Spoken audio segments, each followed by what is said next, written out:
Greetings! This is another Sprocket video, and as you know, the new update will come soon-ish, I hope, and it will change a lot of things.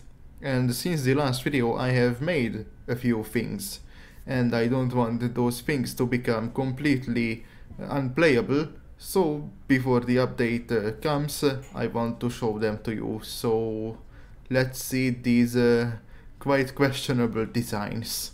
Our first subject is a modification of a medium tank which I have shown already, and that medium tank is the HGS 104-5. So here it is. As you can see, it has leaf springs. It's rather Panzer IV-like with some elements of other designs. This is a pretty nice medium tank, but let's see how it would look like if it looked like a KV-2. The comparison to a KV-2 isn't unjustified since it does resemble a KV-2, but with some German skirts and a slightly different turret design, which overall actually looks a bit more like the FV4005, but I mean, they are quite similar vehicle designs in general. So this thing isn't really combat capable, and it's a statement that's quite true for most of the designs I'm going to show you, so I'm not going to go and fight in this vehicle. Anyways, so here is the armor profile. It has increased frontal armor compared to its medium tank version. The turret armor isn't very strong, and on top of it you can find a very huge cupola. And the side armor isn't very effective either, so yeah, it's not really the best design in any sense of the word, but it has a 130mm gun, which can penetrate 232mm of armor in a mid-war scenario. And that, if you ask me, is a rather nice thing to brag about. So this thing has only one thing going for it, which obviously is the gun. It is rather slow. Unlike the medium tank version of it, it has a 420 horsepower engine, which still only gives it a power to weight ratio of 10.5. And just to compare it to the medium tank, this one only has a 310 horsepower engine, but has a power to weight ratio of slightly over 14, and that's because the medium tank weighs 24 tons, while the tank destroyer weighs almost 40. And I'm also not going to show its performance to you, because it has been downloadable for about 2 weeks now on the Sprocket official Discord server, so you can actually try it right now. So yes, this is pretty much a glorified paperweight. It can win on the field scenario, however it's a very situational tank, so yes, let's move on. So the second subject is actually multiple vehicles, because it's more of a vehicle family. And if you have been following me for at least a little bit, you know that I just can't shut up about these vehicles. So say hello to the Hyena armored personnel carrier. So I actually drone this vehicle. Don't worry about the turret, we'll get to that in a bit. So you know what, let's just start with the first ever Hyena. It's quite an old vehicle. It actually has no custom mantlet, because I didn't know how to make one at the time. Yes, it's that old. It has 4 40mm guns and is quite a pain in the eye to look at, so let's just move on.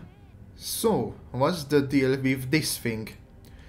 First of all, it's an armored personnel carrier with 10 seats in total for 10 soldiers, of course. It has anti-aircraft capabilities because you don't really want to be attacked by an aircraft. So this is quite a nice defense against those flying bastards. The turret, of course, is fully rotatable for extra anti-air efficiency. Here you can see a door. It's meant for the exiting soldiers, obviously. And overall, it's just a car with some extra seats and a gun. It's nothing really that special, but you know, you can actually improve on the anti-aircraft capabilities, although at the expense of some of the seats, and that's precisely what I was doing. Meet the Hyena II. Now, this thing has two 45mm guns and only 8 seats for 8 soldiers, and I would like to show you some features. I have actually spent some time on the interior. As you can see, there are 4 seats in total, 2 for the gunners and 2 for the loaders who are currently theoretically standing. There's also kind of a slide for the ejected shell casings, and all of them will end up here in kind of a trash bin of some sorts. There are also boxes for the ammunitions, and there are more ammunitions stored over here. You can see that the 2 gunners can actually take over each other's positions in either moving the turret or the guns, or they can assist each other so they can do the same thing together to become more efficient. I don't know, I haven't really thought through this idea a lot. And also, I actually spent some time on the driver's position. You can see the gearbox here, the steering wheel, some seats, a radio, some storage, the clutch, brake and gas pedals, and some things here. So yes, I actually spent some time on the interior for once. And this thing also can fire. As you can see, it's rather slow, but I mean, these are 45mm guns, so I don't know what you were expecting. But look at this recoil. Insane. These are also quite effective as anti-tank weapons because they penetrate up to 75mm of armor, and that's actually quite nice. But you know, do you remember the first Hyena? This very old and ugly thing? Well, I didn't let the idea go to waste, so say hello to the Hyena III with 4 37mm guns. This is also quite acceptable at the anti-tank role because it has 66mm of penetration. It is built on the Hyena II's chassis, so only 8 seats in total, but it actually has the old Hyena's firing style, which is actually in bursts. So yes, this is the burst fire Hyena with 4 37mm guns. This thing is quite absurd. It makes no sense why you would design such a thing. I mean, this whole Hyena family is nonsensical, but who would say no to this? Not me, of course. Yeah, this is an interesting vehicle, and it's actually not a belt-fed or a clip-fed gun. It's breech-loaded, which makes even less sense. don't find meaning where there's none. What can I say? This is not meant to be a good vehicle, it's just meant to be a vehicle. But it's not the last one of its kind. I mean, it technically is, but it's not the last Hyena in this video, so let's see the last one. But first, I have a question. Do you remember this vehicle? It's the HGS 101-6. It's basically a wheeled gun platform. And let's take a look at this gun. You already know where this is going, I hope. So, you know what? Let's see how the Hyena would look like with this gun. Yes, it's a Hyena with a 90mm anti-tank gun. 8 seats, of course. And this gun is actually fully rotatable. It has small little wheels helping it turn around. So there's no problem with that. Let's see what it can do. Alright, the mobility is actually not great for the Hyena vehicles. It's because the game basically operates on a degrading technology standard. So late war is of course the best, and as you go down the technology degrades, and that unfortunately affects the mobility, which is quite annoying. You can't really make a realistic BT7 for an example, because interwar transmission or engine efficiency just doesn't allow you to go 60 kilometers per hour or however fast the BT7 was. Yeah, that's unfortunate, and that's exactly why this thing is not as quick as it could be. But I mean, it's still a mobile gun, so I'm not complaining. And we have our first enemies to fire at. Let's see where they are coming from. Oh, hi. That was quite a high shot. Yeah, this gun is really accurate, and I have troubles actually aiming it because the trajectory is so nice. Yes, a kill. Oh, look, a tiger cat. Oh, look, an injured tiger cat. Oh, look, a dead tiger cat. I think I actually made this joke before. I'm not sure though. Anyways, I'm in a rather good position to fire at the enemy. I also have 10 degrees of gun depression, which is very helpful.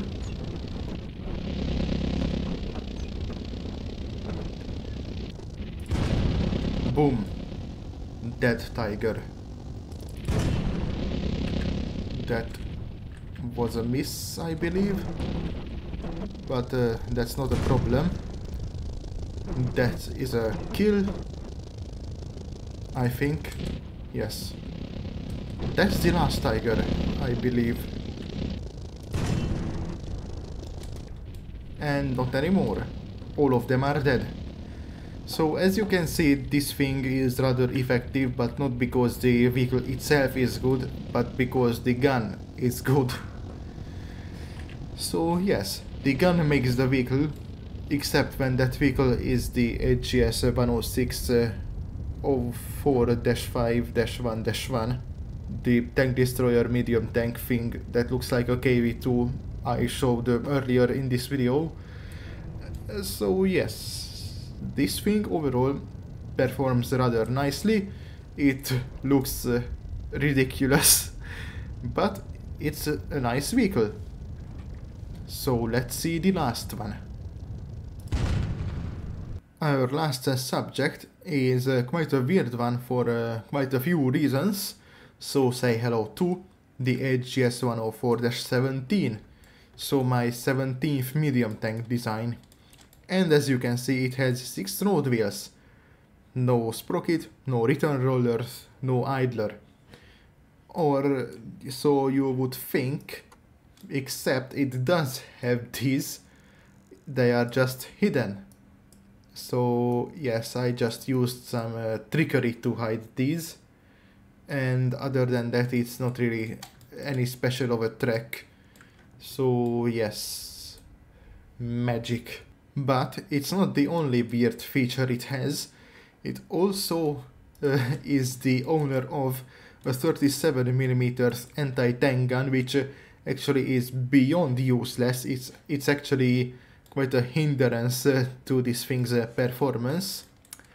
But other than that, it's just a 35 tons medium tank with mediocre armor, and it has quite a few weak points like the entire hull, the cupola, and these two rangefinders, which are actually quite an easy target to hit.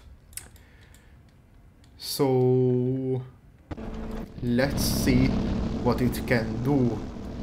Now I'm going to make my teammates stop in their tracks. Get it? Anyways, so I'm stopping them from moving because I don't want them to trigger the enemies spawning before I get into my old trusty position, which I use on every occasion I'm fighting on the Taiga scenario. And they have spawned in. Hopefully my teammates have started moving as well. I'm going to press F1, so I am deselecting the 37mm gun, because it's actually quite a hindrance. It prevents me from firing efficiently. I already killed 3 enemy tanks, and a teammate of mine also has a kill, it seems like. Yes, this 90mm gun is quite a nice weapon. It is very effective, it has a very nice rate of fire, all things considered. And overall, I am actually really happy with how this thing has turned out. It's actually one of my better medium tanks, and that's not really a compliment because my medium tanks overall are quite bad. Is that thing dead? Now it is. And before I'm taking any risks, I want to see where the last one is. Not here. Let's see the tracks. Where do they lead? Ah, here you are. Oh, he's dead, I guess. Well, as you can see, this thing does perform rather well. The 37mm gun fires rather quickly, although with its 55mm of penetration, it is a very ineffective weapon even when firing at point blank range at the sides of the enemies. So yes, but overall I am, as I said, very happy with this medium tank. So yes. So this would be the end of this video. If you enjoyed it, hit the dislike button. If not, hit the dislike button. If you want, you can unsubscribe and tell me in the comments which vehicle was your favorite. But before I go, I would like to announce that you might be getting an Armored Warfare video. It will be unlisted, but I will share it in my YouTube community post section, so keep your eyes on it in the following days. So I guess that's it. Bye.